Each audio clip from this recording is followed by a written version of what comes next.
Cars came with a 383 cubic inch V8 and a 4-speed transmission standard, and they were marketed as mid-size cars that were short on price but long on performance.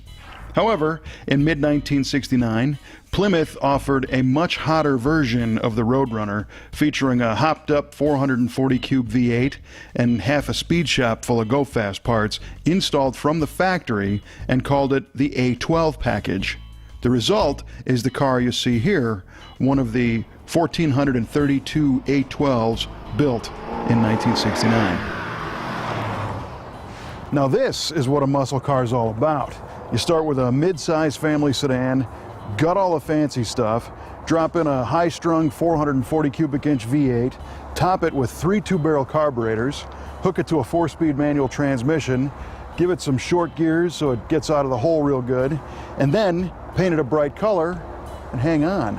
This thing also has a special lift-off fiberglass hood to give it better airflow.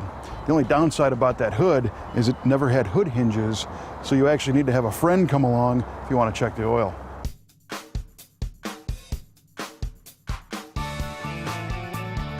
Road Runners were never intended to be fully loaded luxury rides. These were sold to cost-conscious buyers who wanted to go fast but didn't really care about power windows or air conditioning. Of course, Plymouth built the fancier GTX for those buyers.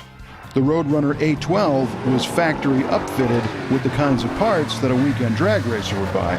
The most obvious element of the A12 is the blacked out lift-off fiberglass hood with the giant functional hood scoop. This lightweight, non-hinged hood required pins on all 4 corners to keep it down. And the idea was pretty simple.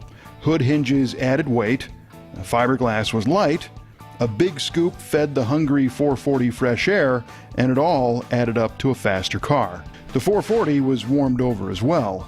They named the 3 Holley 2-barrel carbs the 6-barrel system, and they sat on a special Edelbrock aluminum intake manifold.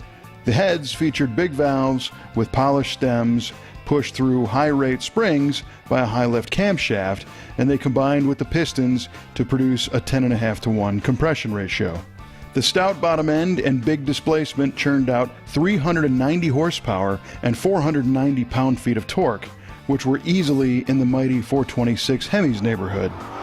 In fact, the NHRA rated the 440 A12 at 410 horsepower, so it's easy to see why these cars ran as hard as they did.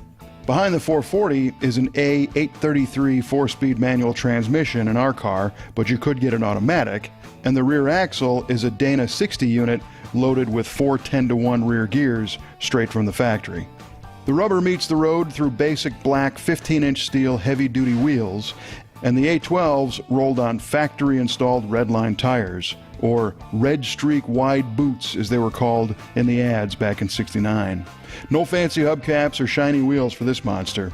And we dig the red lines and black wheels on this code 97 Rally Green A12 from the Brothers collection, even if the tires on this car aren't the factory originals.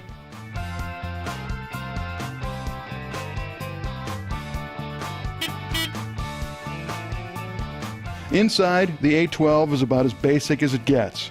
It's truly a purpose-built street fighter with nothing extra to add weight and slow it down.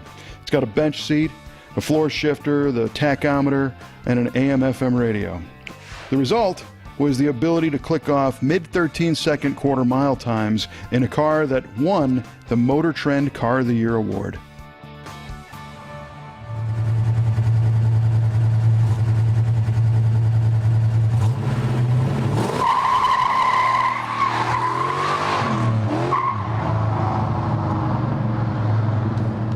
Cars like these have lots of stories.